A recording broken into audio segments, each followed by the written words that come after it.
నిన్ను మార్కెట్కి వెళ్ళి అక్కాయి మటన్ తెమ్మంది. పని చేస్తున్నాను కనబట్లా? ఏంటి రోయ్ సౌండ్ తేడా వస్తుంది, ఎక్స్ట్రా డైలాగులు వస్తున్నాయి. అక్కాయికి చెప్పనేంటి ఆ రెండో కాలు కూడా కట్టు. చిన్న తప్పికి అమ్మగారు నాకు కాలు తీయించేశారు. ఈ కాలు కూడా పోతే ఎలా బతకాలయ్యా? ఊపిరి పీల్చుకొని వెళ్ళే.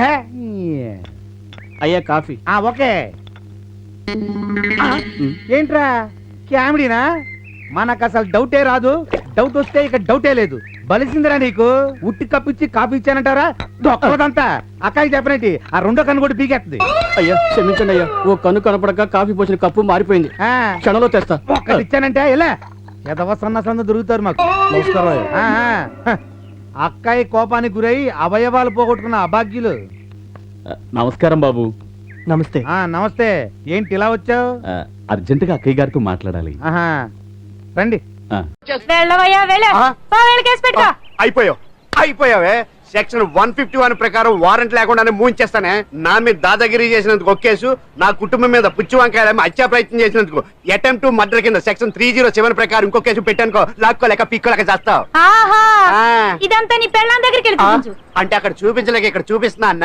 అవును, మన హరి లాయర్ కదా, ఆ విషయమే మనం మర్చిపోయాం. మనం ఏంటి ఆ విషయం ఆడే మర్చిపోయాడు. నీ మీద పరువు నష్టం వేస్తాను, ఈ కొట్టు లేకుండా చేస్తాను. నీ మీద రేప్ కేసు పెడతాను మామిడికి తెలియకుండా. చూడు పండు, నువ్వు నాకు పని చేసి పెడతావా? రోడ్డు పసడి ఏమైనా చేసి పెట్టాలా? కాదు, కేసు వాదించాలి. కేసా? అవును కేసే. అది నువ్వే వాదించాలి లాయర్ హరిశ్చంద్ర. ఏది మరొక్కసారి నాకు దానికి వినిపించిన పిలవ. ఒకసారి ఏం కర్మ, 100 సార్లు పిలుస్తా. Lawyer Harishchandra, lawyer Harishchandra, lawyer Harishchandra. కోర్టులో ముద్దాయని పిలిచినట్టు పిలిచినా గాని ఎంత ఆనందంగా ఉందో. పాండు, ఈ జన్మకి ఆనందం చాలు. నన్ను లాయర్ గా గుర్తించి మొట్టమొదటిసారిగా కేసు అప్పగించిన క్లయింట్ నువ్వు. ఎంత ఫీజు ఇచ్చి నీ రుణం తీర్చుకోగలను? ఏ బిర్యానీ వండి పెట్టడం తప్ప. అది సరే, నీకు నల్ల కొట్టు ఉందా? ఒడియాల మీద కాకులు వాలకుండా అదిగో అక్కడ ఏలాడేసింది. ఇక మా నాన్న విషయం అంటావా? ఆయన ఎప్పుడు పోతాడో ఆయనకే తెలియదు పాపం. ఏం చేస్తున్నావు ఇక్కడ? ఏం లేదు నాన్న, నా తొట్టి పెట్టి చిచి నా ఫోటోలు పెట్టి మర్చిపోతారో తీసుకెళ్తాం. అమ్మాయితో డైలాగులు ఏమిటి? డైలాగ్ లేవే. అదే వస్తాను. చూడమ్మా, నీకు ఇక్కడ ఏం భయం లేదు, హాయిగా పడుకో. ఇది పల్లెటూరు కాదు, పట్నం. దొంగలుంటారు, జాగ్రత్తగా మసులుకోవాలి. ఇంకో ముఖ్యమైన విషయం, రాత్రుళ్ళు ఎవరొచ్చినా తొందరపడి తలుపులు తీయకూడదు. పడుకో పడుకో.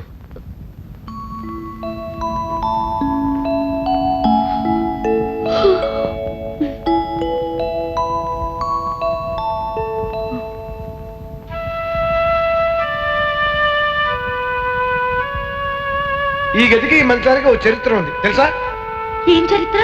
ఇదే గదిలో ఇదే మంచం మీద మా తాతయ్య మా నాయనమ్మ శోభనం జరుపుకున్నారు. మా తాతయ్యకి మా నాయనమ్మకి మొదటి రాత్రి ఇక్కడే, మా నాన్నకి మా అమ్మకి మొదటి రాత్రి ఇక్కడే, నాకు మా ఆవిడికి మొదటి రాత్రి ఇక్కడే.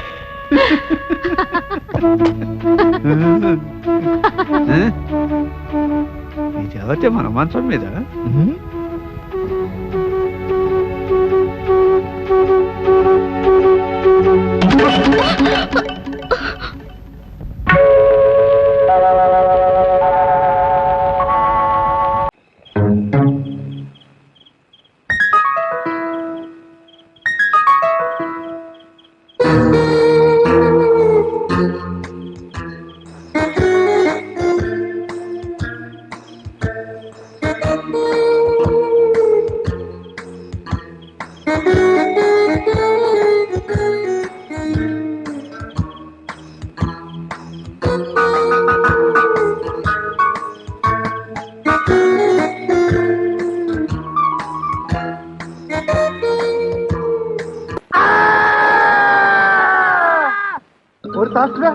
నువ్వుట్రా అర్ధరాత్రి ఆవాల్లో మట్టి గడ్డలు ఏర్పడే నా కొడక, అడుక్కు తినేవాడి చేతుల్లో చిప్పలెత్తుకుపోయా నా కొడక.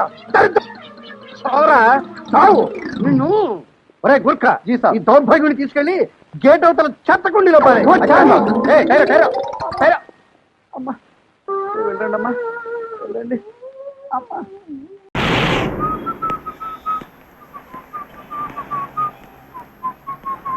అన్నా, నన్నేనా అన్నాను పిలిచావు? అవునన్నా. అంటే నువ్వు సిటీ వాడివి కదా? ఇప్పుడేనన్నా నువ్వు నాకిన పాలన నుంచి వస్తున్నాను. నువ్వు నాకిన పాలన నుంచి వచ్చావా? అంత దూరం నుంచి వచ్చి నన్ను అన్నాను పిలిచావా? నీకేదన్నా ఒకటి ఇవ్వాలి. ఇది వద్దులే, ఓవర్ యాక్షన్ ఉంది. ఇదిగో ఈ రేబాన్ డ్రెస్ పెట్టుకో, కళ్ళకి చల్లగా ఉంటుంది. ఏరా డూప్లికేట్ అని కనిపెట్టావా? లేదన్నా, ఒక్క నిమిషం ముందు పరిచయమైన నువ్వు నన్ను అభిమానించి ఈ కూలింగ్ గ్లాస్ ఇచ్చావన్నా. రే కవచ కుండలాలు కోసిచ్చిన కర్ణుడి ఫ్యామిలీలో లాస్ట్ బ్యాలెన్స్ నేనేరా. కానీ నన్ను 20 ఏళ్ళుగా పెంచి పెద్ద చేసిన అమ్మా నాన్న ఇంట్లో నుంచి గెంటేశారన్నా. ఎందుకు? ఏమన్నా ప్రేమించడం తప్పంటావా? నీకు ఆ రోగం మొదలైందా? అవునన్నా, ఒక అమ్మాయిని ప్రాణానికి ప్రాణంగా ప్రేమించాను. ఆ అమ్మాయికి నాకు ఎలాగైనా పెళ్లి చేయమని మా అమ్మా నాన్నల్ని అడిగాను. వాళ్ళిద్దరూ కలిసి నన్ను ఎడాపెడా వాయించేశారు. చూడన్నా, నా పన్ను కూడా విరిగింది. ఏంట్రా ఇది? పాచి పట్టి పాడుపడ్డ బావిలా అయిపోయింది నీ నోరు. అవునన్నా. కంగారు పడకరా, నేనున్నాను. ఆ అమ్మాయి ఎవరు ఎక్కడుందో చెప్పు, మీ ఇద్దరు నేను కలుపుతాను. చూపిస్తా ఫోటోను చూపిస్తా. ఏంట్రా బ్యాగ్ లో పెట్టుకొచ్చావా? నా పన్ను విరగొట్టినందుకు బాధ కాలేదన్నా, ఫోటో పగల కొట్టారన్నా. ఓరి పాప కూడా సిమ్రానా లేట్ గా లవ్వారా? ఏరా ఈ అమ్మాయి నువ్వు లవ్ చేసింది? అవునన్నా. ఈ అమ్మాయి కూడా తిరిగి నేను లవ్ చేస్తుందా? లవ్ చేస్తుంది కనుకనే ఫోటో పంపిస్తూ విత్ లవ్ అని సంతకం కూడా చేసి పంపించింది. ఈ అమ్మాయి నటించిన సమరసింహారెడ్డి సినిమా చూసావారా? లొడలొడను వాగొద్దు, వాళ్ళ ఇంటికి ఎలా వెళ్ళాలో దారి చూపించు, మిగతాది నేను చూసుకుంటా. అయితే ఇది పట్టుకో, 37వ నెంబర్ బస్సు ఎక్కు, ఆస్పత్రికి వెళ్ళాలని చెప్పు. నువ్వు చెప్పక్కలేదు, వాళ్ళే నేను పిచ్చాసుపత్రికి చేరుస్తారు. అక్కడ అమ్మాయి కనబడుతుంది, వెళ్ళు. చాలా థ్యాంక్స్ అన్న. Okay okay okay. ఆ కూలింగ్ గ్లాస్ కొంచెం ఇస్తే పెట్టుకుంటా. అది నాకు ఛాయా సింగ్ గిఫ్ట్ గా ఇచ్చిందిరా. అదేవరన్నా? అదొక సింగు ఛాయ్ అమ్ముకుంటుంది, నువ్వు పోరా. ఓ నా కళ నిజమవబోతోంది. అయ్యా అబ్దుల్ కలాం గారు, యువకుల్ని కలలు కలమన్నారే, ఎలాంటి కలలు కంటున్నారో చూస్తున్నారా? శరత్ చంద్ర, నేనే నీ పెళ్ళాన్ని. ఇప్పుడు చెప్పడం కోసం ఫోన్ చేసావా? గుర్తుంది. థ్యాంక్స్. Drawer size 90 తీసుకోనా 100 తీసుకోనా? దానికి ఫోన్ చేసి మరీ అడగాల? 100 తీసుకో. కిందటిసారి 100 తెస్తే లూజ్ అయిందన్నావు. పోనీ 90 తీసుకో. అంతకు ముందు 90 తెస్తే టైట్ అయిందన్నావుగా. అలాంటప్పుడు 95 తీసుకోవచ్చు కదరా, దానికి ఫోన్ ఎందుకు? వైఫ్ వెరీ సెన్సిటివ్, అందుకే స్విచ్ ఆఫ్ చేస్తున్నా. పర్వాలేదు సార్. నేను ఈ సెల్ ఫోన్స్ వచ్చాక చాలా.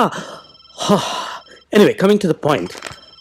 ఇప్పుడు మీరు ఆ నలుగురితో. Sir, yeah, me cell of లో ఉందంట. ఓకే. మేడం గారు ల్యాండ్ లైన్ ఫోన్ చేశారు.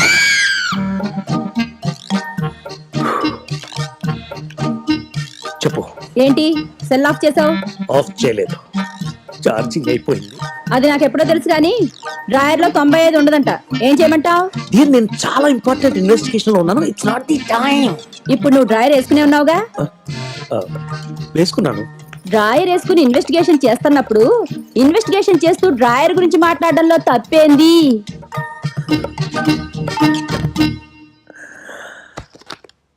రే, ఆ ఫోన్లు తీసి పక్కన పెట్టేయండి రా. Okay, sorry. Now coming to the point. ఇప్పుడు మీరు ఆ నలుగురు. అంకుల్, మీ ఫోన్ దొరకట్లేదంట. ఆంటీ మా ఇంటికి ఫోన్ చేశారు. My wife is very sharp. చెప్పు. ఏంటి ఫోన్ పక్కన పెట్టావు? చిమచిమలాడుతుందా? బే, పెద్దగా ఏం లేదు. డ్రాయర్ ఏ కలర్ తీసుకోను? బ్లూవా మెరూనా? కట్రాయర్ కి కలర్ ఏమిటి బహు? కాబడి కాకపోతేను. నీకు ఓవర్ యాక్షన్ బాగా పెరిగింది. Thank you for the complement. నా సంగతి తెలుసుగా, చెమడాలు తీస్తా. ఎందుకు అంత ఎఫెక్షన్?